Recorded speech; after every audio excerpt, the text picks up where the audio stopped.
Fala pessoal, tudo bem com vocês? Meu nome é Caleb Alves, eu sou aluno do curso de Ciências Econômicas da Unemate, faço parte da turma do sexto período e estou aqui para falar sobre um tema muito importante, né, da vida acadêmica, né, daqueles que estão aí ingressando, né, ou já estão há algum tempo dentro da faculdade, e na verdade não apenas na faculdade, né? Você que também está no seu tempo aí de colegiado, eu acredito que esse vídeo vai ajudar para você, né? Quando se pede trabalhos, né? Que envolve resumo, resenha ou recensão, né? Para que você faça. Então a gente vai falar sobre isso, né? Essa nova regra da BNDT. Na verdade não é nova, ela teve uma atualização e mudou pouca coisa e a gente vai conversar um pouco sobre isso, né? Então, a princípio vamos falar primeiramente sobre o que é o resumo. Estou com o meu notebook aqui para me auxiliar. O resumo, ele nada mais é do que uma apresentação concisa e relevante de um documento, né? Acredito que é as coisas que a gente mais faz durante o período da faculdade ou, né, do nosso tempo aí em colegiado e tudo mais, são resumos, né? Só que diante das regras da BNDT, a gente tem algumas, né, pontos que precisam ser esclarecidos, mas antes de entrar nessas regras, eu vou definir aqui que existem dois tipos de resumo: o resumo indicativo e o resumo informativo. E qual é a diferença, né? O indicativo, ele apenas vai trazer os pontos principais do documento, né, sem apresentar detalhes, né? Vai ser os dados qualitativos e quantitativos, que de modo geral não dispensa consulta ao original.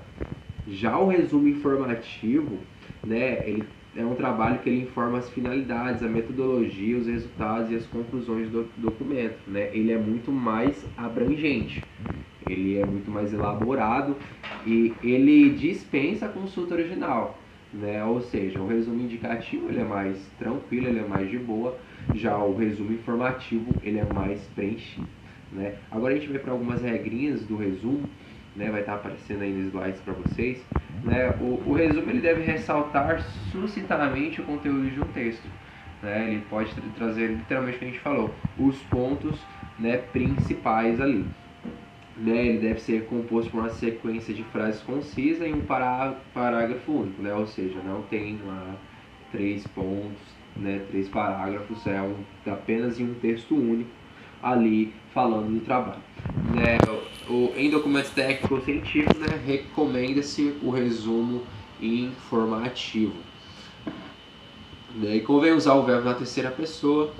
Isso aí já são coisas que a gente já entende, né, se você já tem a prática de fazer o resumo, né? E aqui uma coisa importante que agora vem, né?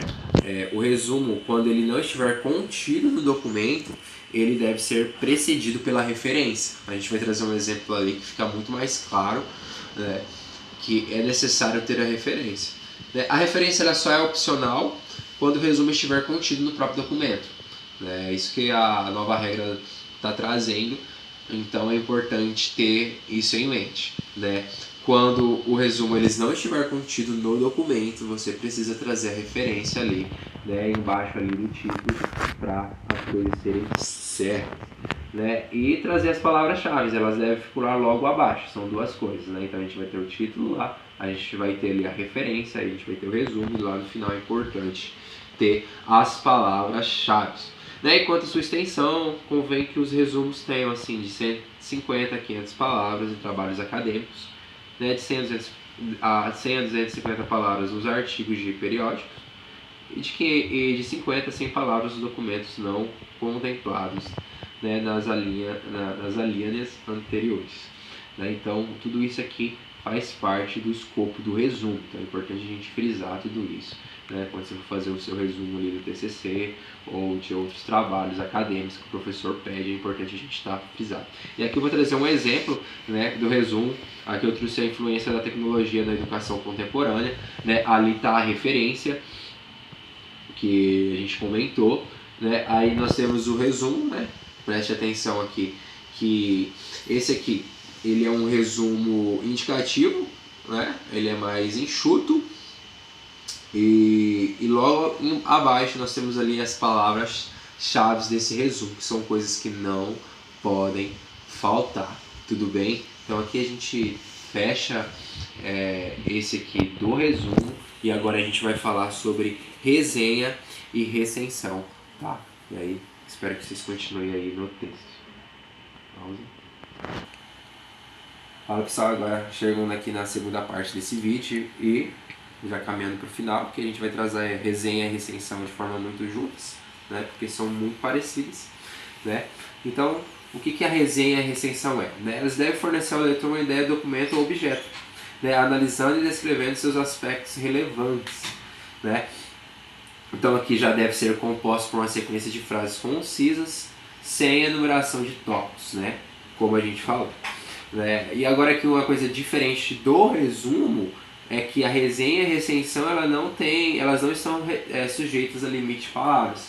Né? A gente viu lá que no resumo tinha ali algumas restrições no tamanho, né? Dependendo do tipo de resumo que você fazer. Na resenha e recensão não. Né? Então também devem ser precedidas pela referência quando forem publicadas separadamente o documento ou objeto. Então isso aqui é importantíssimo para o seu trabalho. Tá? E aqui a gente está trazendo também um exemplo de resenha, né? Aqui a gente agora mudou, quer dizer, eu trouxe o mesmo tema para a gente saber as diferenças, né, em relação ao resumo e a resenha. Né? A princípio, no início é a mesma coisa, a gente tem um título, e ali a gente tem a referência, e aí aqui tem a resenha, você pode perceber aqui, né, que existe ali dividido e tudo mais, diferente do resumo, né, e a resenha e a recensão também aqui trazendo a ideia. Esses detalhes, né, a gente não tem palavras-chave aqui. Então, essas são algumas diferenças entre resumo e resenha e recensão. Né, são coisas importantes para a gente entender aqui. Então, pessoal, por hoje é só. Era isso que eu queria trazer para vocês. Tive ajuda da minha querida irmã, tá aí também aprendendo, tá finalizando o ensino médio, se Deus quiser, daqui a um tempo na faculdade. E o vídeo é curto, né? Acredito que atendi o tempo pedido pela professora. Então, meus sinceros agradecimentos a todos pelo tempo aí, nesse cara até o final. E tamo junto. Deus abençoe.